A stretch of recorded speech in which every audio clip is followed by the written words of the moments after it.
periferia nos une pelo amor, pela dor e pela cor, afirma o poeta Sérgio Vaz no seu Manifesto da Antropofagia Periférica. No Brasil, as periferias nasceram no século XX, com a expulsão de pessoas pobres e negras do centro das cidades. A periferia é um fenômeno que não trata apenas de posição geográfica. Os territórios periféricos também se caracterizam pela distância simbólica dos espaços de poder. A periferia é a expressão espacial das desigualdades produzidas pelo capitalismo. A criação e o crescimento das periferias estão ligados a outro fenômeno, a gentrificação.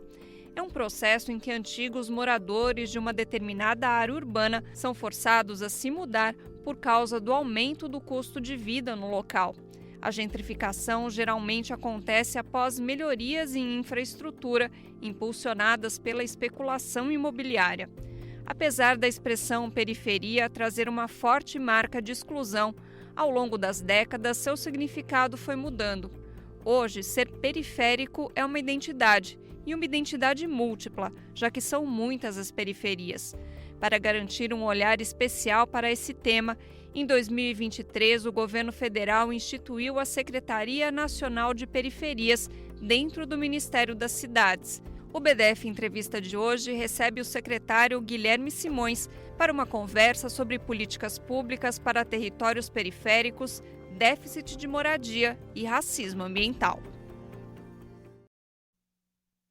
Olá, eu sou Gabriela Carvalho, jornalista do Brasil de Fato, e este é o BDF Entrevista. Para esse papo sobre como as periferias do Brasil estão no radar do governo federal aqui no país, a gente recebe hoje Guilherme Simões, secretário nacional das periferias no Ministério das Cidades. Olá, secretário, seja bem-vindo. Olá, tudo bem? Tudo certo. E para começar esse papo, eu gostaria que o senhor explicasse um pouco de como foi a criação da Secretaria das Periferias, de onde iniciou essa demanda e o debate sobre essa questão. Bom, Gabriela, primeiro que durante muito tempo as periferias, os agentes organizados desses territórios, né, os movimentos sociais, os coletivos, né, as lideranças que atuam nas periferias tiveram apresentaram durante bastante tempo a demanda de ocupar espaços institucionais, né? Exercer de alguma maneira o poder e conseguir tratar das agendas próprias desses territórios. Também é importante lembrar que o Brasil, durante bastante tempo, também contou com a elaboração, com a formulação de políticas e de teorias, né, a respeito da segregação urbana, a respeito do déficit habitacional, enfim, das questões relacionadas à desigualdade nas cidades, né? Então, a junção da demanda desses movimentos sociais com também uma capacidade de elaboração acadêmica, principalmente, fez com que o governo federal fosse muito feliz, inclusive, em criar uma Secretaria Nacional de Periferias. A junção dessas duas frentes, eu diria, são as principais responsáveis pela criação de uma secretaria voltada para as periferias, para levar obras de infraestrutura, mas também para articular esses territórios em torno das agendas periféricas. Certo. E a criação da secretaria veio à tona no governo Lula. O que isso representa para as periferias e como ela também simboliza essa retomada progressista no governo?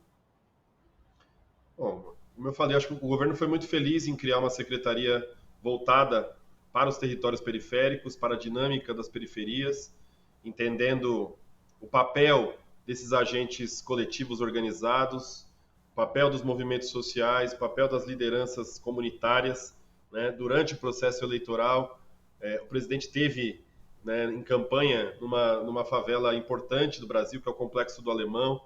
É um episódio que acho que muita gente lembra, né, que ele colocou um boné do CPX, né, e que a extrema-direita fez um escarcéu danado em torno disso, dizendo que era sigla de facção, dizendo que o presidente era aliado do crime, essa coisa toda, esse bando de fake news, né, essa mentiraiada toda. Mas, na verdade, o que está por trás ali é que o presidente, há muito tempo, desde sempre, na verdade, tem um olhar voltado para as populações mais vulneráveis, para as classes trabalhadoras, para as periferias, para as comunidades, né, espalhadas pelo país. Eu acho que quando ele cria a secretaria, ele mostra que o governo prioriza, de alguma maneira, né, os mais pobres. Ele fala bastante isso, né, colocar os pobres no orçamento. Chegou o momento da gente fazer isso, né, pagar uma dívida, ou ajudar a pagar uma dívida que o Estado brasileiro tem com a população mais carente. Eu acho que esse é o avanço, né, mais um avanço que o governo do presidente Lula apresenta e constrói para as classes trabalhadoras no nosso país. Certo. E para a criação, né, de fato, na prática da secretaria, teve alguma questão, algum obstáculo diante do Ministério das Cidades em relação à verba, espaço de diálogos para essa demanda? Não, eu penso que é uma inovação do governo federal, né, do presidente Lula. Né, ele apresenta a necessidade, como eu falei, de priorizar os mais pobres, de colocar a agenda dos movimentos sociais e desses territórios num ministério bastante importante, né, um dos ministérios mais importantes da esplanada no que diz respeito a investimentos em infraestrutura urbana. É o Ministério das Cidades, que é o ministério responsável pelo Minha Casa Minha Vida, pelo saneamento básico, pela mobilidade urbana e agora também pelos territórios periféricos. Então, a gente foi como eu falei, muito feliz na criação da secretaria e tem a oportunidade de construir um processo de um marco histórico para as periferias do Brasil. A gente cria aqui no Ministério das Cidades o programa Periferia Viva, que é um programa de urbanização de favelas, mas com integração de outras políticas, com participação popular, também uma série de inovações vindas a partir da criação da secretaria e que conta, sim, com investimento, com um orçamento bastante significativo. Já são mais de 7 bilhões de reais investidos em periferias, em favelas brasileiras. Então, eu acredito que essa inovação ela vem junto também de um respaldo que o governo federal dá para as periferias brasileiras. Certo. E o senhor comentou, secretário, dessa urbanização das periferias. Ela acontece como um objetivo também interseccional ao lado de outros ministérios? Como que é esse diálogo e o que tem sido feito em relação a isso para conseguir mediar essa questão? Exatamente, Gabriela. O programa Periferia Viva, ele de alguma maneira, a revisão do programa de urbanização de favelas, que é uma tradição no Brasil, né? O Brasil é um país referência em política pública de urbanização de favelas, de comunidades urbanas, né? A partir principalmente do primeiro governo do presidente Lula, né? Dos primeiros governos ali.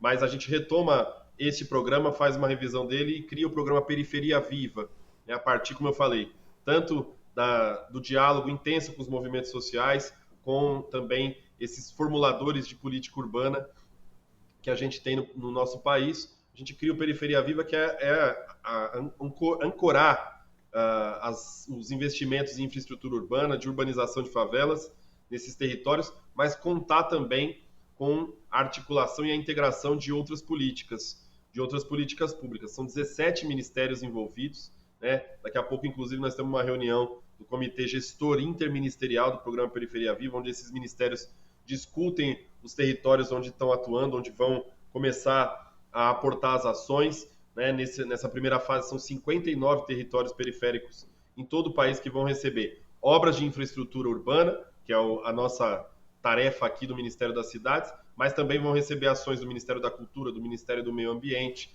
do Ministério da Saúde, da Educação e outros, como eu falei, outros 16. Né? São 17 ministérios envolvidos nessas ações. Então tem um comitê gestor ministerial, interministerial, que dialoga aqui, discute aqui em Brasília, e também nos territórios tem um grupo intersetorial que vai discutir as necessidades daquele território com participação social e mobilizar as ações que os ministérios oferecem para implementar nesses territórios.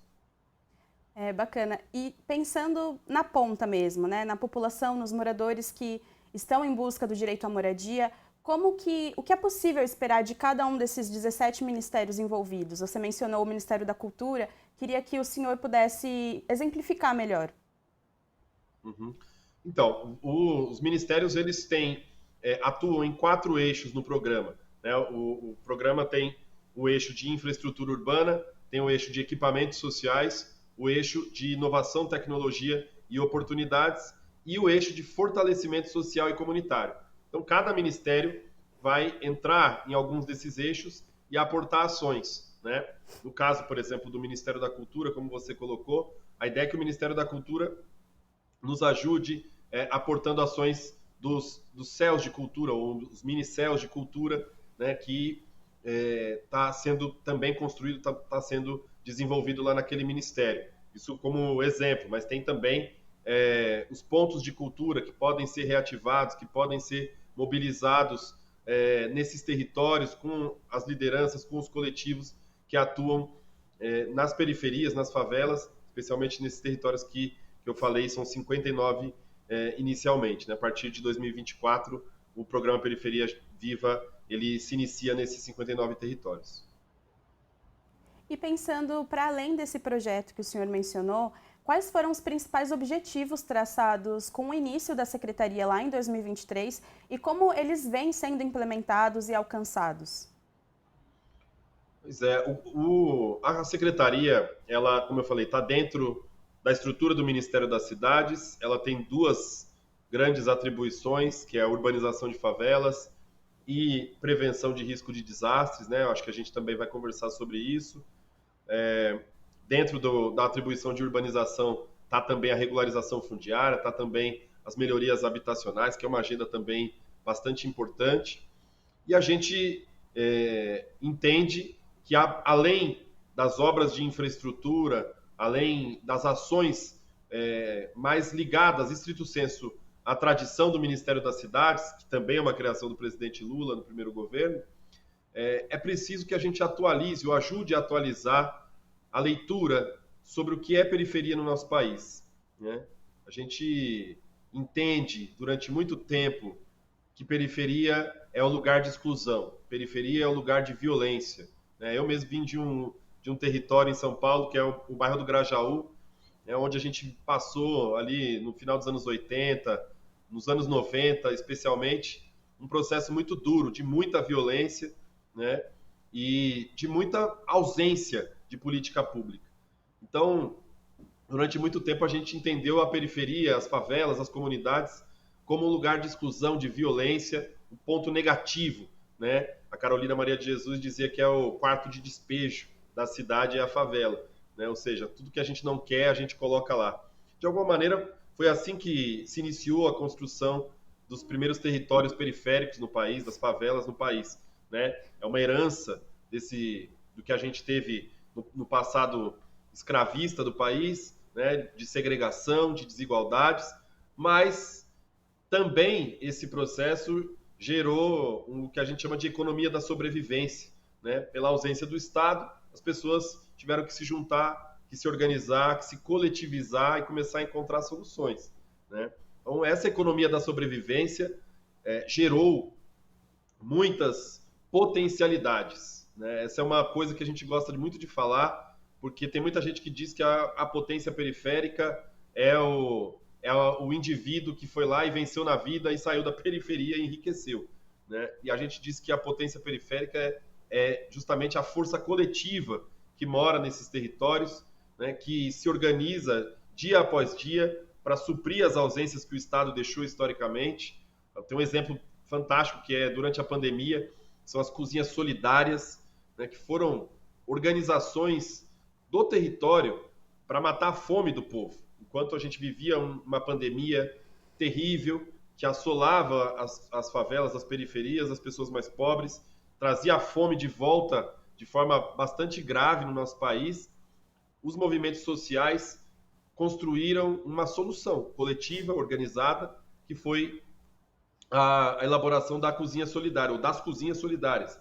Felizmente, o governo Lula, o terceiro governo do presidente Lula, reconheceu esse papel e criou uma política pública, o programa Cozinha Solidária, que está lá no Ministério do Desenvolvimento Social e que, aliás, é uma ação também que o Ministério do Desenvolvimento Social oferece no programa Periferia Viva. Então, as periferias historicamente construíram soluções, construíram saídas, alternativas, de forma sempre coletiva e organizada, né? O que a gente está mostrando agora é que as periferias têm um sentido múltiplo, diverso, que não é só aquilo que a gente via de problema, de carência, e que, óbvio, nós não podemos tapar o sol com a peneira. Existe muita carência, muita vulnerabilidade, que é fruto dessa ausência histórica do Estado, né? Mas que agora, sem dúvida alguma, a gente olha de uma outra forma. Como foi colocado na abertura do programa, as periferias são múltiplas, têm uma característica muito diversa. Então, se você vai no norte do país, você vai encontrar um debate sobre as baixadas, por exemplo, que é um debate que você não encontra tão facilmente em outras regiões do país. Você vai em Maceió, você vai encontrar uma outra discussão, você vai em Porto Alegre, uma outra forma de enxergar. Então, o Brasil é muito diverso no que diz respeito às periferias, mas tem duas características importantes. Uma é que o Estado foi ausente. O Estado tem uma dívida com as periferias brasileiras. E a outra é que existe um potencial, uma potencialidade periférica que é muito significativa, que pode também oferecer soluções para os problemas do país como um todo, podem se tornar, portanto, políticas públicas. É um pouco essa tentativa que a gente faz na Secretaria, ajudar a atualizar essa leitura e esse potencial das periferias brasileiras. E pensando nesse panorama que o senhor exemplificou muito bem, até mesmo essa economia da sobrevivência, uma das iniciativas da Secretaria é a Caravana das Periferias. O senhor poderia explicar um pouco melhor e como ela tem sido desenvolvida dentro da Secretaria, dentro da pasta? Perfeito. É isso, a Caravana foi uma forma da gente colocar essa perspectiva de atualizar a leitura das periferias para o governo aqui, para a sociedade como um todo, né, em andamento. Então, a gente rodou já mais ou menos 200 territórios de 2023 até hoje, mais ou menos 200, um pouco menos de 200 territórios no país todo, em vários estados, em todas as regiões do país, para ir lá conhecer essas soluções, para ir conhecer, evidentemente, os problemas, né, para ver de perto o que as pessoas estão passando, com falta de moradia, com falta de saneamento básico, com dificuldades no atendimento à saúde, educação, cultura, esporte, etc. Os impactos das mudanças climáticas também cada vez mais severos também nesses territórios, mas a gente também vai para conversar com as lideranças e com as coletividades que estão lá construindo uma alternativa, que estão lá se reunindo, que estão se organizando para que o dia de amanhã possa ser um pouco melhor, né? E aí a gente, a partir desse processo, a gente vai relatando, vai sistematizando isso e vai trazendo para a elaboração do programa Periferia Viva. É o que a gente sempre fala para a turma, que a gente não foi para dar tapinha nas costas. A Caravana das Periferias não serve para ir lá, para tirar uma foto e dizer que está vendo o problema. Não. A ideia é que a gente faça o que a gente chama de escuta ativa. Traga essa elaboração que está sendo feita nos territórios e sistematize em forma de política pública. A Caravana não parou sozinha, não foi uma iniciativa isolada. A partir da Caravana, a gente criou também o mapa das periferias, que também quem está aí nos assistindo pode acessar, né? Coloca no Google aí, mapa das periferias, está dentro do site do Ministério das Cidades, tem uma plataforma específica lá, onde a gente coloca as políticas da Secretaria de Periferias, do Ministério das Cidades nesses territórios. A gente identifica com base nos dados do IBGE onde estão esses territórios, quais são as principais carências, mas a gente também propõe, né, que oficialmente sejam consideradas as potências, as potencialidades desses territórios. Ou seja, qual território tem um potencial maior ou tem uma vocação ali pela história, pela trajetória para a cultura, né? São muitos territórios no Brasil, muitas periferias, muitas favelas brasileiras que têm grupos, que têm um circuito cultural profundo, muito forte. Eu falei do Grajaú, sou de lá. O Grajaú é um desses territórios em São Paulo, onde aquele território respira a cultura, respira o samba, respira o hip hop e outras formas de fazer a arte e cultura.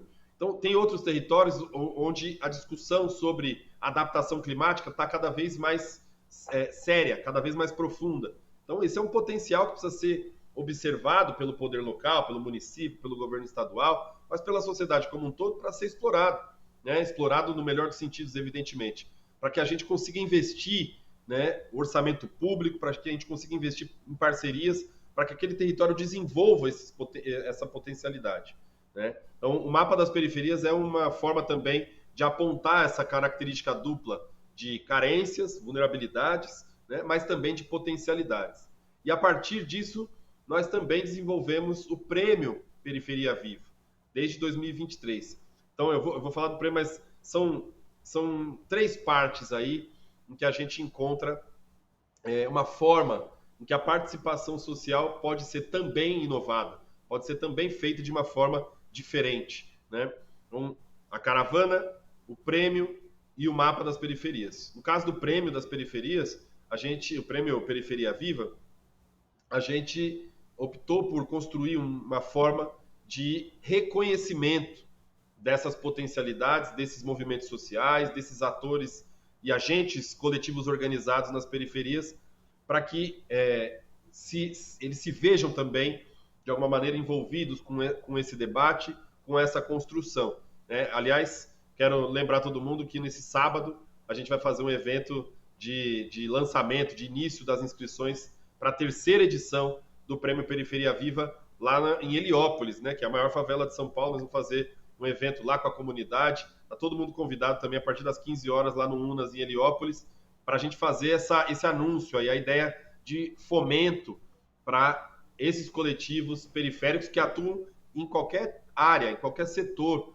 né? Porque tem gente que acha que na periferia só tem gente atuando na cultura, ou só na moradia, ou só na questão da alimentação. Não, tem diversas áreas, na comunicação digital, na soberania alimentar, na questão digital, né? E assim por diante. Então tem uma riqueza muito grande que a gente quer mostrar para a sociedade, e a gente quer mostrar também que o governo federal reconhece essas potências.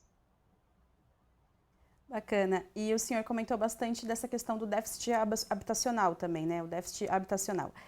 E recentemente em São Paulo a gente tem visto muitos casos de tentativa de despejo com moinho, e que tem tido uma pressão ali, né? Mesmo após o governo federal garantir que a remoção dos moradores seria feita após acordos com a entrega de moradias para a comunidade. Então, isso tem sido uma questão cada vez mais urgente. Como que, para além dos dados, né, para além do monitoramento, desse acompanhamento da pluralidade das periferias, a Secretaria tem atuado e acompanhado de perto esses casos? Veja, a Secretaria de Periferias, ela, assim que demandada em qualquer tipo de conflito fundiário, né, a gente busca imediatamente entender a situação, né, participar de possíveis mediações, né, muito embora esse espaço institucional do conflito ou da mediação de conflitos fundiários nas cidades esteja aportado nesse momento em outro ministério. A gente entende que o Ministério das Cidades, né, pela política habitacional, pela inovação da Secretaria de Periferias e também pelo papel da gente fazer regularização fundiária, atuar na urbanização de favelas, justamente por entender que a gente também tem esse papel, temos participado dessas mesas de negociação quando existem, né? Infelizmente, muitas vezes a questão da moradia, a questão do déficit habitacional é tratada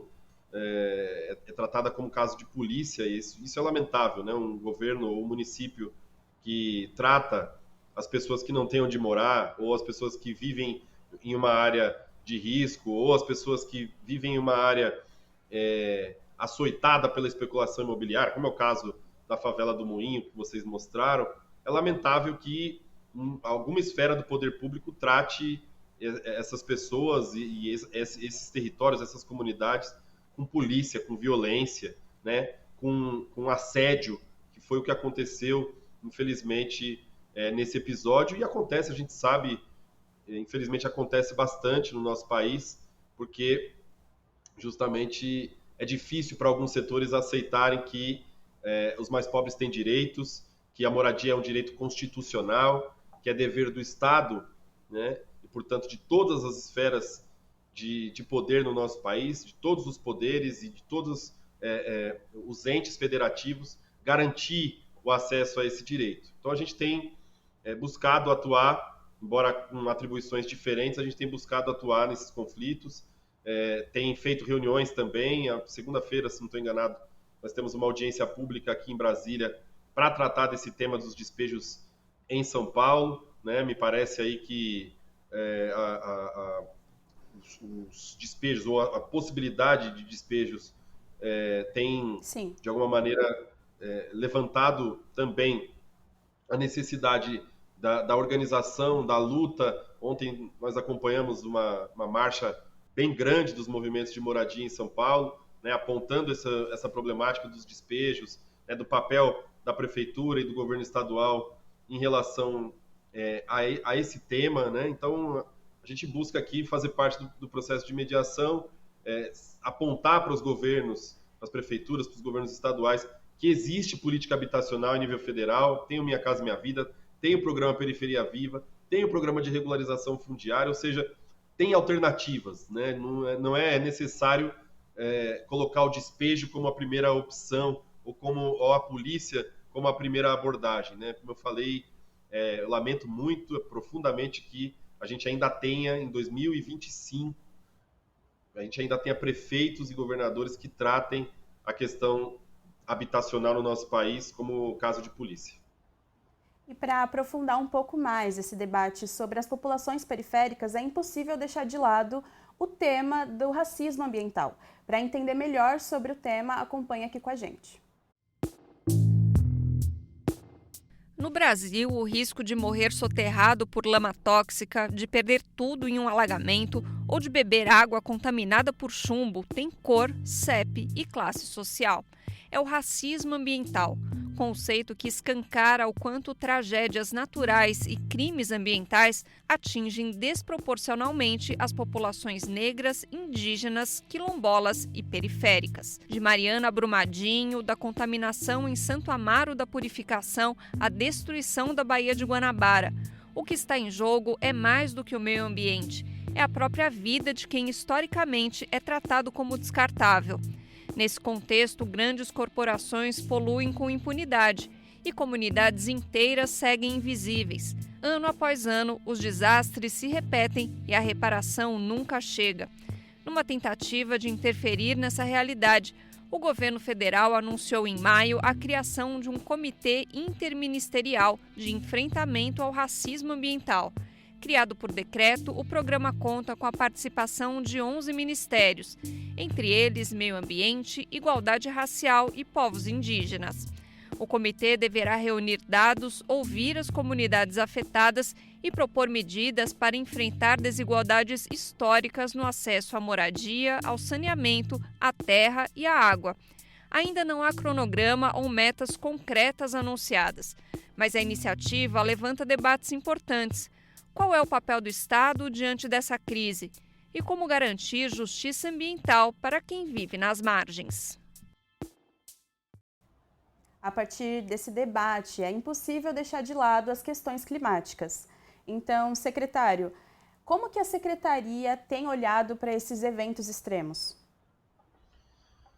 Olha, eu costumo dizer que quando eu era mais jovem, esse papo do aquecimento global, das mudanças climáticas, parecia que era uma coisa do futuro, né? No futuro o mundo vai colher as consequências do aquecimento global, das mudanças climáticas, do derretimento das geleiras, etc. e tal, né? E agora a gente está percebendo que esse é um tema mais do que nunca atual, urgente, né? De ontem, de anteontem, na verdade. Acontece que também, durante muito tempo, né, e até hoje em dia, muita gente olha dessa forma, a discussão sobre o combate às desigualdades parecia coisa do passado. Né? Parecia que tem gente que se perguntar hoje, ele vai dizer, não, isso é coisa bandeira passada, é uma coisa retrógrada, né? Então, uma coisa do século passado. Infelizmente, essas duas pautas são pautas mais do que atuais, são pautas que estão casadas, né? A gente, Gabriela, na Secretaria de Periferias, no Ministério das Cidades, né, a gente conduziu recentemente o grupo de trabalho de redução de risco de desastres do G20. e também o mesmo grupo, o mesmo formato, Grupo de Trabalho de Redução de Risco de Desastre, do BRICS, né, que são fóruns internacionais muito importantes, nos quais o Brasil tem um papel protagonista, né? E a gente coordenou esses grupos e fez essa discussão e conseguiu chamar a atenção desses países, dessas lideranças globais, de que é preciso combater as desigualdades para reduzir as vulnerabilidades, ou seja, quanto mais acesso as pessoas têm à moradia digna, quanto mais acesso elas têm a direitos sociais básicos, né, a equipamentos comunitários, quanto mais a cidade, de alguma maneira, garante esses direitos para essas pessoas, menos riscos de desastres elas correm. Isso é um tema muito importante, porque a discussão das mudanças climáticas, a discussão da emergência climática que o mundo vive, é uma discussão profunda. A gente precisa, de alguma maneira, rever alguns dos valores que estão colocados no mundo contemporâneo, que é o valor do desenvolvimento a qualquer custo, né, do crescimento econômico de todo modo. E a gente precisa entender que esse modus operandi da economia mundial está, de alguma maneira, atravessando a possibilidade de futuro de milhões de pessoas, de bilhões de pessoas, na verdade, de todo o planeta. E especialmente, de forma mais grave e mais aguda, dos mais pobres. E aí, nós estamos falando do nosso país, nós estamos falando de um país com mais de 90% de gente que vive em cidades. Então, nós precisamos entender que esse debate, o debate da adaptação climática, o debate da emergência climática no mundo, no Brasil, é um debate urbano. Claro que, evidentemente, que tem características diversas, mas a gente puxa essa parte, esse debate da cidade, da importância, do papel que as cidades têm e, portanto, o papel do poder público, dos prefeitos, dos governadores, do governo federal também, no que diz respeito à justiça climática. Justiça climática é justiça urbana. A gente precisa garantir que as pessoas mais pobres tenham acesso à infraestrutura urbana, mas também de uma forma resiliente, né? Uma forma que a gente caminhe para construir soluções de adaptação climática, né? De sustentabilidade, para que essas pessoas garantam acesso a direitos básicos sem fazer com que esse acesso, essa infraestrutura urbana que chegue, que precisa chegar, seja agressiva, né? Então, a gente tem atuado aqui na agenda de prevenção de risco de desastre. Essa é uma agenda também que o Ministério das Cidades cuida de uma forma também a propor inovações, né?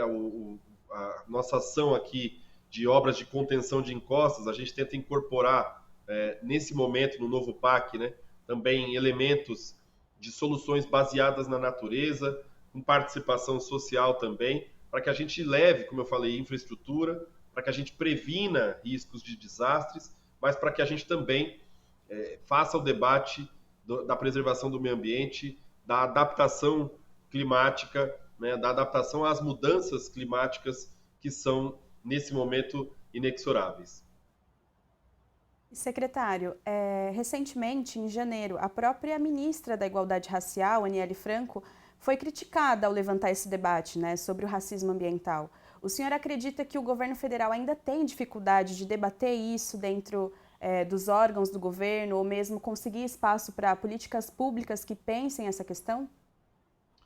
Olha, eu acho que a sociedade faz esse debate, acho que é um debate importante de se fazer, mas do ponto de vista da construção de políticas públicas, eu tenho uma convicção de que o governo federal tem nas suas várias áreas, né? Porque isso também não é um setor apenas, não é um ministério apenas que tem discutido isso e que tem ações concretas relacionadas ao tema da emergência climática. Então, eu tenho acompanhado algumas dessas ações.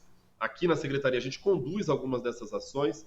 Então, por isso eu tenho a convicção de que o governo está numa linha muito justa, né? Muito assertiva em relação à discussão do combate às desigualdades, do combate ao racismo climático, que é sim, o racismo ambiental, que é sim uma realidade nas nossas cidades, ou seja, onde estão as pessoas que vivem sem acesso à infraestrutura, né? Quem são essas pessoas? Tem um companheiro nosso aqui de equipe, o Aramis Borrat, que é um pesquisador também, em que ele fez uma pesquisa sobre a região metropolitana de São Paulo, que mostra, por A mais B, que as pessoas que mais sofrem com os impactos, ou seja, as pessoas que mais têm risco de sofrer com chuvas extremas, com eventos extremos, são mulheres negras mães solo. Né? Ele vai em 3 ou 4 favelas do ABC, é óbvio, faz uma pesquisa georreferenciada e atesta que dentro dessas favelas, né, tem uma precariedade, mas essa precariedade vai se tornando mais aguda, mais severa, né? E as pessoas que vivem nas piores condições são justamente as mulheres negras mães solo. Então, para a gente entender um pouco que essas pessoas são as que mais sofrem, essas pessoas são as mais vulnerabilizadas e não estão ali à toa. Ninguém mora em área de risco porque escolhe, porque gosta, né? Nenhuma mãe com seu filho, né, ou com sua família vai escolher montar um barraco na beira de um rio, na beira de um córrego, ou no cume de um monte, de uma montanha, ou que seja, um morro, né? Ninguém vai escolher morar numa área de risco. Então, a gente conhece, na realidade, o que acontece. Muitas vezes, as pessoas que tentam tergiversar sobre isso, ou que tentam criar polêmica sobre isso, são as mesmas pessoas que alimentam fake news, né, a respeito da inexistência da desigualdade, né, ou da inexistência do aquecimento global. Né, a mesma turma que gosta de questionar, né, a ciência, que, em geral, está do lado da mentira. Então, a gente entende esse debate como um debate importante para ser feito, porque também é um debate novo, né, mas quem vive na realidade, quem conhece esses territórios sabe que a população negra é a população que morre mais cedo, é a população que morre que tem menos acesso à saúde, à educação, né, que tem menos acesso a direitos sociais básicos, à moradia. Portanto, são as pessoas que mais moram em áreas de risco, que mais habitam essas áreas. Portanto, é óbvio, né? Então, esse debate, essa polêmica e tal, a gente deixa para os fabricadores de fake news e a gente desmente com dados, com a ciência, com a realidade, né? Se a gente olhar e sair um pouco, né, da Torre de Marfim, que muita gente se encontra, é só andar um pouco pelas comunidades brasileiras, pelas favelas, para a gente ver que essa é uma realidade e que o nosso governo está atuando de forma concreta para mitigar. Secretário, e é impossível falar de emergência climática e não mencionar que a COP30 vai ser sediada aqui no Brasil ainda este ano. Como que toda essa demanda da população periférica entra na agenda de debate? Porque, como o senhor falou, as mulheres pretas e periféricas são o principal alvo, né, dentro dessa questão. A Secretaria tem monitorado de alguma forma o que vai entrar nesse debate? Como que vocês têm acompanhado isso? A gente tem feito algumas discussões, né, com lideranças, com esses agentes que a gente sabe que incidem num evento como da magnitude que é a COP30, né? E a gente está buscando construir uma diretriz no Ministério das Cidades que tem muito a ver com essa questão que eu mencionei anteriormente, da justiça urbana, né? A justiça climática também incorporar esse conceito da justiça urbana, ou seja, como é que a gente pode construir cidades mais justas, mais resilientes, adaptadas, garantindo que as pessoas que mais precisam acessem direitos básicos, né? Então, eu acho que essa é uma discussão cara aqui para o Ministério das Cidades. Né? Como é que um ministério pode atuar para melhorar a qualidade de vida das pessoas nas cidades, levar esse debate que, para muita gente, infelizmente, no mundo, é um debate abstrato ainda, um debate que que se acumula pouco, né? Mas a gente está dizendo que nós precisamos fazer essa discussão da emergência climática no mundo a partir de uma ótica urbana. É preciso entender que os problemas urbanos brasileiros podem ser a chave, ou as soluções urbanas brasileiras podem ser a chave para esse debate das emergências climáticas. E a gente tem a partir disso, né, aí nós estamos apontando que um dos problemas urbanos é justamente a segregação, o déficit habitacional, né, a desigualdade social, e a partir dessa chave que a gente está tentando também abordar o mundo, né, na COP30, como a gente fez no G20, como a gente fez no BRICS, né, apontando para o combate às desigualdades como chave para reduzir vulnerabilidades e risco de desastres. A gente também vai atuar assim na COP30, né, enquanto o Ministério das Cidades apontando para a ótica urbana da emergência climática. Perfeito. E pensando nessa perspectiva de futuro agora, né? A gente está se aproximando das eleições de 2026 e, como o senhor mencionou, a secretaria foi uma vitória, né, progressista de pensar e olhar as periferias. Qual que é a expectativa, né, para um próximo governo que a gente não sabe o que pretende aí encarar? O senhor acha que a pasta vai continuar? Corre o risco de ser extinta? Qual que é a sua perspectiva? Bom, primeiro que eu acho que eu tenho a convicção como brasileiro, né, como periférico também, tenho a convicção de que nós teremos 4 anos de governo Lula, né? E sendo assim, tenho a convicção também que a Secretaria de Periferias prossegue o seu trabalho, né? E acho que, independentemente disso, o trabalho realizado pela Secretaria, mas também a perspectiva que acompanha os movimentos sociais das cidades, que acompanha os atores da política urbana Brasil afora, eu tenho certeza de que esse passo, ter uma secretaria voltada para os territórios periféricos, é um passo que não pode mais retroceder. Eu tenho plena convicção, plena confiança de que, mesmo com alguma alteração na política, nas estruturas ministeriais, não dá mais para negligenciar, não dá mais para retroceder, né? É daqui para frente. O trato com as periferias, o trato com as mulheres, o trato com os povos indígenas, o trato do combate ao racismo, né?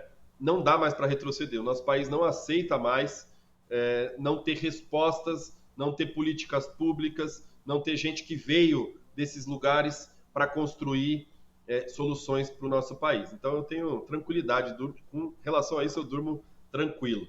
Periferias segue sem dúvida alguma. Perfeito. Secretário, eu queria entender, por fim, qual a sua perspectiva diante, né, sendo uma pessoa que também veio de um território periférico, como o senhor analisa a realidade periférica no Brasil hoje? E quais os cenários possíveis do que a gente deveria priorizar de fato para alcançar essas melhorias que a gente tanto almeja?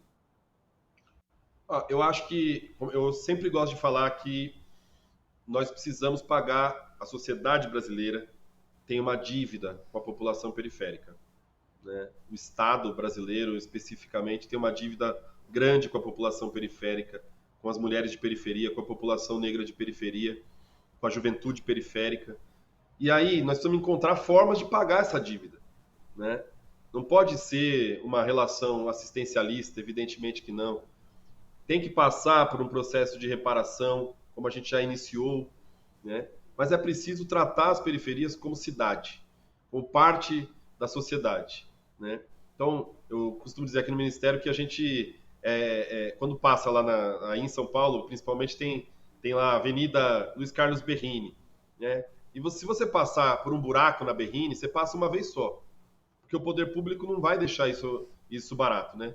Tem um buraco na Berrini, vai lá e tapa o buraco. Ou seja, o investimento, aí para pegar evidentemente um exemplo banal, mas o investimento nesses territórios é contínuo, é permanente, né? É por isso que esses territórios são bem cuidados, são bem vistos, né? Tem lá também todo um trato de equipamentos sociais, etc. e tal. É preciso tratar as favelas e periferias brasileiras dessa forma. É preciso que os investimentos sejam permanentes.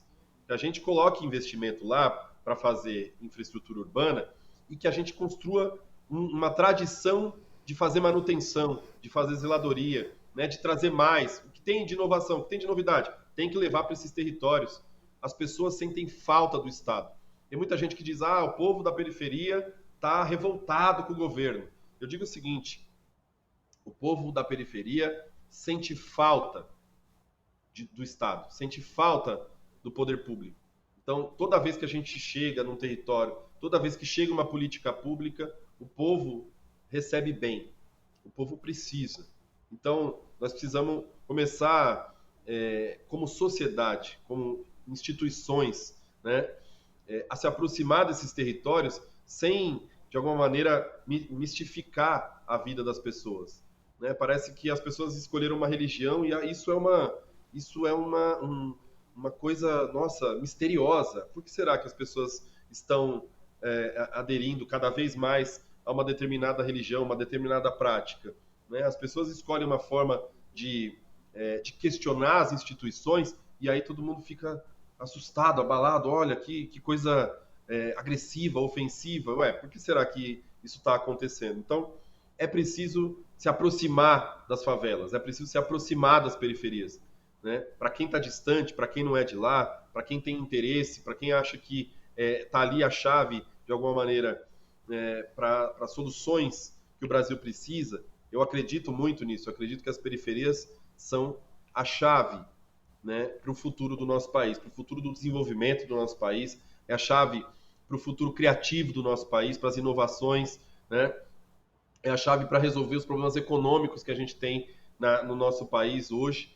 Então, acreditando nisso, para quem acredita nisso, é preciso estar lá, precisa se aproximar, conversar, né? Admitir o que tem de erro, né? E avançar nas agendas. Partir do que está sendo feito lá é uma boa maneira de começar. As pessoas já estão fazendo coisas. Tem gente que diz que precisa dar voz para as periferias. Não é verdade, é preciso escutar a voz das periferias. A voz já tem, eles já têm voz. As pessoas que estão nas periferias, as pessoas que atuam nesses territórios já têm voz, estão falando, estão gritando há muito tempo. Então, é fundamental que a gente escute isso para entender que se a gente tem um projeto de país democrático, de um Brasil inclusivo, é preciso começar pelas periferias.